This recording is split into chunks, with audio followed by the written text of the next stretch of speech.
Welcome back. Let's continue from our last video. In the latest video, the Sogres family chose to train young Dane in all 4 of their skills, which include spear mastery, stealth techniques, magic, and summoning. Time passed quickly, and 6 years later, in a certain training session, the sound of weapons clashing could be heard continuously. At that moment, Dane was sparring with his father. Observing his son as he blocked his attacks, Arkan smiled in satisfaction and said that Dane had completely mastered the techniques he had taught him. Dane quickly replied, thanking his father. Seeing this, Arkan patted his son's head and chuckled joyfully, saying good, and that Dane was truly his son.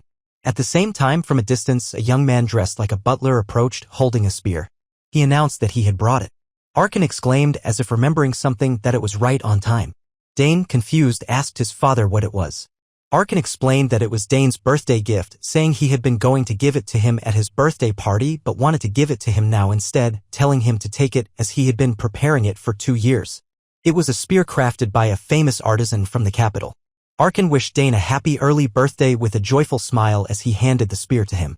Upon receiving the weapon, Dane tossed the spear aside casually and eagerly examined his birthday gift, promising his father he would take good care of it. Only when he closely examined the spear did he realize how magnificent it was, thinking to himself that its black body with the silver tip was so beautiful and lightweight. Arkan, noticing his son's reaction, asked how he liked it. Dane replied with a smile that he really liked it. Arkan responded that he had told them to craft it according to Dane's physique, so he should just get used to it. Hearing this, Dane couldn't stop smiling as he swung the spear around happily. While he was still enjoying himself, Arkan suddenly asked Dane if he remembered the difference between a spear and a sword. At the question, the young boy paused and thought for a moment before responding that the length of the spear helped keep the opponent at a distance and its small contact area improved its offensive effectiveness. Arkan nodded approvingly, agreeing exactly and adding that when one reached a certain level it became harder to use than a sword, which was the basic issue with a spear. To attack an opponent, one must maintain a minimum distance. However, he reassured Dane that every weapon had its own strengths. And even the sword, a weapon considered perfect, had weaknesses in some situations. The young boy nodded, saying he understood. Father. Arkan then said that since Dane had a new spear, he would show him something interesting. He began spinning his spear like a fan, creating a gust of wind that spread pressure all around. Dane realized this was the magical power of a level 6 spearman, and the sheer force of the magic radiating out was already overwhelming. He thought to himself that it was amazing. Then, in Dane's view, Arkan suddenly closed his eyes, spun around, stepped forward, and gripped his spear tightly with a powerful thrust. The air around the spearhead twisted into a vortex. Dane stood frozen, his mouth agape, thinking to himself how incredible it was, just thrusting the spear forward. Turning to Arkan, the latter pulled his spear back and explained that the space there was distorted because he had released the magical energy in his body and struck with the spear at the same time. Noting that this technique optimized the core's attributes by concentrating magical energy in one spot. Dane replied that he had heard his sister say that he could surpass his physical limits, and when the number of cores increased, those limits were expanded. He then remembered that, in his previous life, he had 4 cores. Meanwhile, unaware of Dane's thoughts, Arkan boasted that was right, saying Dane caught on quickly and revealing that he had 6 mana cores. Dane was stunned, exclaiming 6! But he reassured himself, thinking that if he hadn't died, he would have definitely reached this level. Turning to Arkan, he suggested that Arkan give it a try using his new spear, telling him to relax his mind, forget everything he was thinking, and just thrust the spear forward.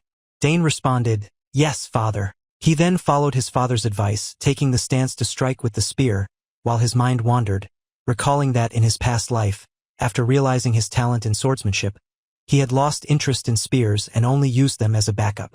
He thought to himself that it was time to give it his all. As he thought this, he closed his eyes tightly to focus. Watching Dane's form, Arkan nodded in satisfaction, thinking that was a solid stance and that it had taken him 7 years to perfect this technique. Wondering if Dane, with his natural talent, as soon as Arkan thought to himself, his eyes widened in shock. He had just witnessed something astonishing. When Dane thrust the spear forward, the space around the tip of the spear cracked like glass about to shatter.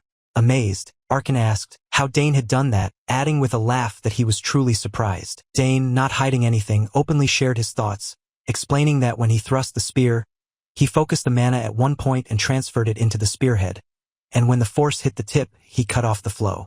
Hearing this, Arkin was even more astonished, asking Dane if he had created a mana core.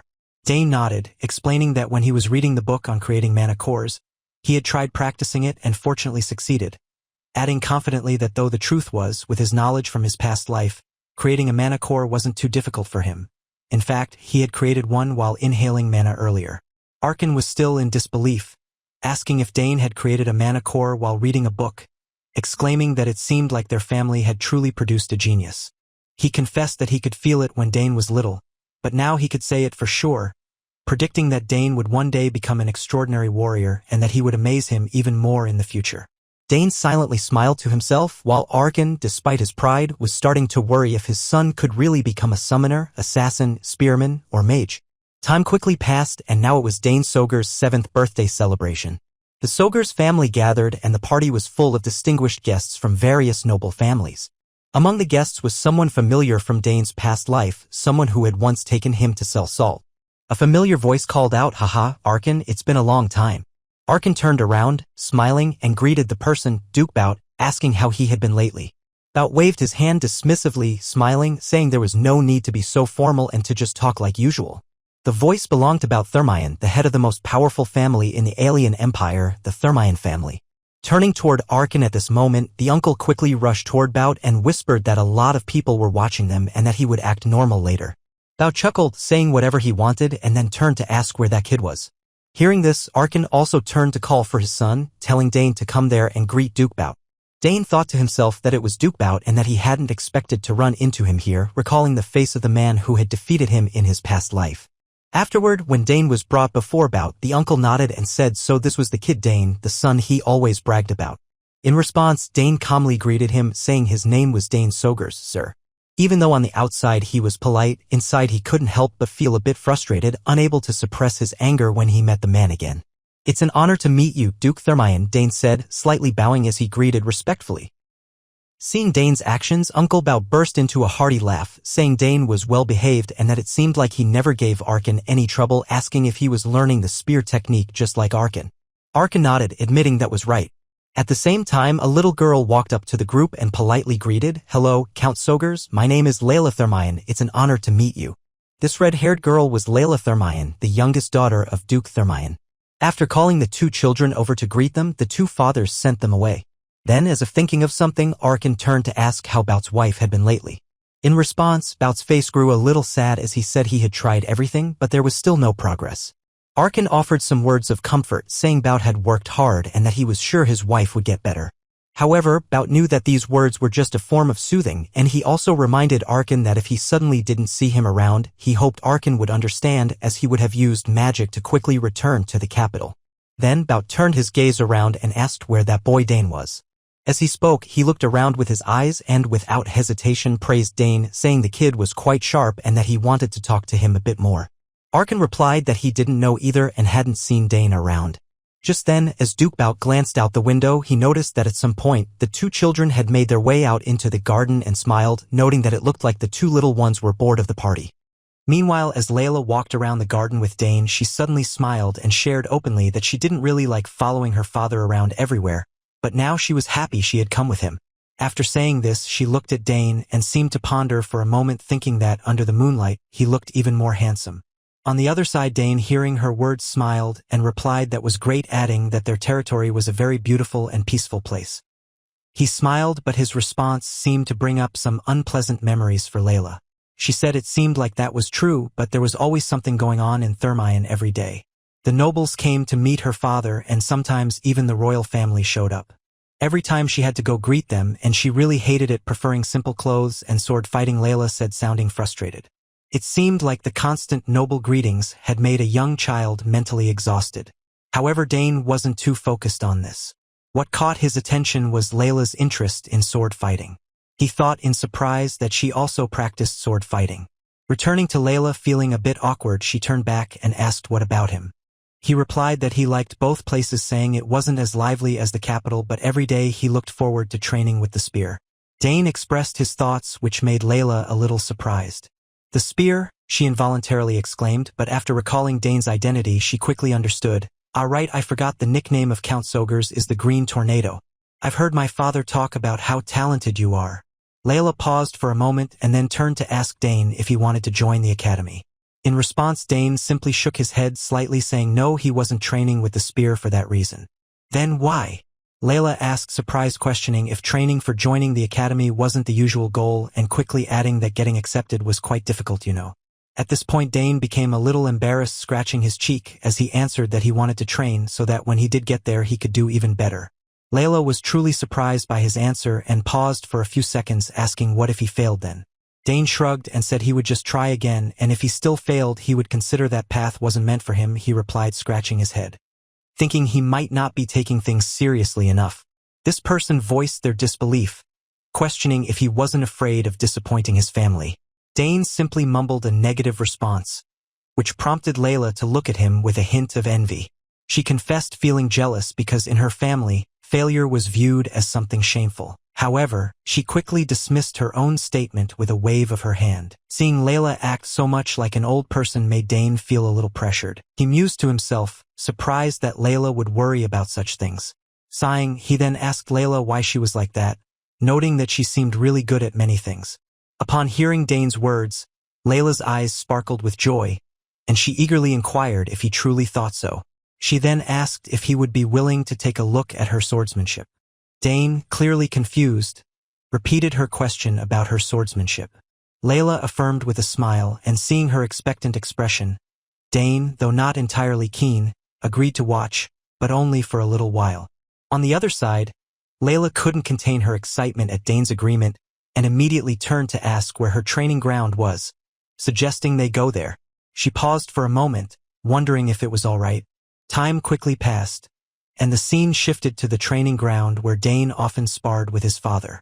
Now, with a sword in hand, Layla began to demonstrate her swordsmanship for him. Each stroke and powerful thrust was displayed before Dane, causing even a natural genius like him to nod in acknowledgement. He thought to himself how gracefully she attacked and defended and how perfectly timed her strikes were. However, after a while, the rhythm seemed to falter slightly. He stroked his chin thoughtfully, a puzzled look on his face. Layla, having finished her demonstration, didn't take a break but hurriedly turned to ask Dane what he thought. He praised her efforts, saying it was very impressive, truly a feast for the eyes. Layla, clearly delighted, asked if he really thought so. Seeing her eager expression, Dane felt a bit awkward and thought to himself that maybe he should tell her. After a moment, Dane spoke up, acknowledging her skill but pointing out that starting from the third stance, she seemed to be a half step off from what he remembered. He clarified that other positions were fine, but she tended to be a half step behind, which threw off the subsequent strikes. As Dane continued, Layla's eyes widened more and more until, in the end, she completely froze at his words. Dane wondered to himself if he had come off too bluntly and awkwardly added an apology if he had upset her, explaining that he just hadn't seen swordsmanship like that in a long time. Turning back to Layla, it seemed that Dane's criticisms had hurt her pride, so she became determined to show him that she could do better. She thought to herself that she hadn't shown him everything yet. With that thought, Layla gripped the sword tightly and continued to practice until her foot caught on something, causing her to lose her balance and crash into Dane, hugging him tightly. She thanked him profusely, saying he had really sharp eyes for catching the mistake she had been making all this time and promising to remember it, all while rubbing her cheek against his, making Dane extremely embarrassed. He awkwardly told her she was suffocating him and asked if she could put the sword down. He quickly pushed her away, trying to regain his composure. "Oh, sorry," Layla exclaimed before looking at him with a mischievous gleam in her eyes. Naturally, she had just embraced him out of nowhere, and Dane was flustered, adjusting his clothes at the same time. It seemed that their disappearance had caused concern among the servants, so they began searching for them, calling out for young Master Dane and Miss Layla. Hearing this, Layla snapped out of her daze and looked behind her, noting that they were being looked for and suggesting they should head back then. Dane responded in agreement. As they came into view, the servants sighed in relief, saying they had been looking everywhere for them.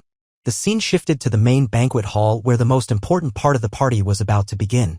Lady Lily handed Dane a small wooden box, wishing him a happy 7th birthday and congratulating him on receiving his first Manhwa. Dane responded softly, thanking his mother and father.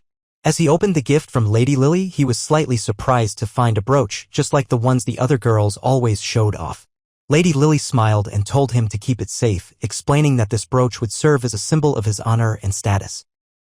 As she finished, the guests around them nodded and congratulated him, wishing young Master Dane a happy birthday, noting that the youngest of the Sogres family was finally officially recognized and predicting he would become a great person just like the Count. Upon hearing this, Dane couldn't help but smile, thinking to himself that this was the first time he had been praised like this, feeling happy. However, just at that moment, the entire hall began to shake violently like an earthquake. People exclaimed in panic, whispering about a possible intruder, filled with confusion and concern. Meanwhile, Dane noticed the situation was escalating, so he quickly turned to look at his father. However, as if he had anticipated this, his father calmly told everyone to stay calm and not to panic, saying it was happening again and remarking that he had thought they would have a quiet day. Lady Lily playfully asked Dane's father if he could guess who it was. Just as if realizing something, Dane's eyes widened in disbelief, and he murmured "no way" under his breath. Quickly, a bright light energy began to appear from the ceiling of the grand hall, causing the nobles below to panic and quickly retreat. Someone shouted, asking what was going on. Following the gazes of everyone in the room, a red figure leapt out from within the light. The figure then asked to check the time, wondering if her sister Arabella was late. Arabella, the eldest sister, smiled as she made her entrance. Upon seeing her, the guests around them widened their eyes in shock, with someone asking if that was Lady Arabella and another confirming that it seemed to be her, marveling at her use of teleportation magic. They whispered about needing to be at least level 5 to use a small teleportation gate, praising her. However, Dane, not one for the fanfare, felt a headache coming on, thinking to himself that she was as loud and dramatic as usual. But there was no time for peace, as a loud scream suddenly rang out from outside. The girls at the window turned pale when they saw something in the sky. Someone exclaimed that there was a monster up there, and another gasped, recognizing the familiar figure as Lady Claire. As they looked toward the sky, Lady Claire was riding a wyvern and descending toward the hall. Claire muttered to herself that it looked like she was late before quickly landing and entering the grand hall. As she entered, the guests began to whisper to one another, with one mentioning hearing she was a genius summoner but expressing shock at her controlling a wyvern, especially at only 16. Ignoring the murmurs, Arabella smiled and greeted Claire, who replied in kind. Then both of them turned to face Dane, wishing him a happy birthday in unison. That's a wrap. The story continues in my next video. Like and subscribe to stay notified.